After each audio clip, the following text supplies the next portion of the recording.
from the impact of COVID on us, we're going to flip it on its head and look at the power and impact of women and gender diverse individuals on COVID.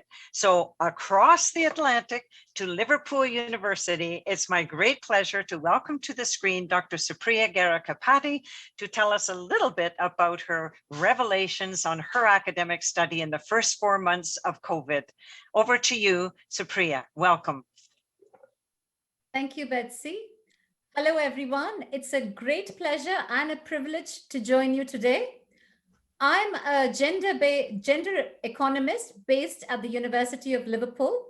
And right since the start of the pandemic, the talk in the media about how well some women leaders were handling the COVID-19 crisis caught my interest. And we decided to scrutinize this association more systematically. So the goal of our study became to ask if there is a significant and systematic difference by gender of the national leader in the number of COVID cases and deaths in the initial phases of the pandemic. Given the very small number of female leaders in the world, the biggest challenge for us was to identify a methodology or technique that would make our findings fair and reliable. Here we decided a novel application of the nearest matching methodology, which intuitively speaking is a technique where we match women-led countries with their nearest male-led countries, where the matching is provided by a set of covariates. The basic model used income and demographic variables. Then we extended this model by the inclusion of other variables like health expenditure, openness to tourism, and also gender norms. What we found is that women-led countries had significantly better outcomes in terms of fewer COVID cases and deaths than comparable countries led by men. And this finding remained robust in several different specifications. So what explains this outcome? Well, in the study, we explored two main ideas. The first idea that we explore is policy response. Here we find that women leaders have been quicker and more decisive about locking down their economies when compared to the male leaders. In terms of numbers, women leaders locked down 24 deaths earlier than their male leaders.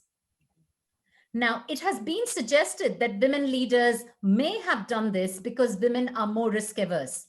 But we propose that risk aversion is domain dependent. For it was clear that while in the domain of human lives, women leaders were highly risk averse, in the domain of economy, the same leaders were prepared to take considerable risk by closing their economies far sooner than the male leaders. Not only were female leaders more decisive, but the style and language they used in communicating their decisions were also distinct and different. We believe that these may have contributed to greater citizen compliance with the new emergency rules. So these two things really, being decisive and communicating their decisions in a way that speaks to citizens directly. In fact, such styles of communication were also adopted by some of the male leaders, like the Canadian Prime Minister. So what are the takeaways from this research? It certainly rekindles the debate around how leaders should behave. Much of the leadership literature remains heavily masculinized, where success is associated with male traits like assertiveness and authoritarianism. Women are often asked to lean in and conform to behavior expected of a leader. This research, however, suggests that it is misleading to assume the absolute success of certain traits of leadership and more appropriate to view the success of leadership as being contextual, where certain traits may be better suited to certain situations. In this light, it is time to recognize the importance of diversity in leadership, not merely as a way of signaling gender or other types of equality, but to promote efficiency. Our result points to the idea that women's leadership is different, and that in the context of the pandemic, this difference proved to be better.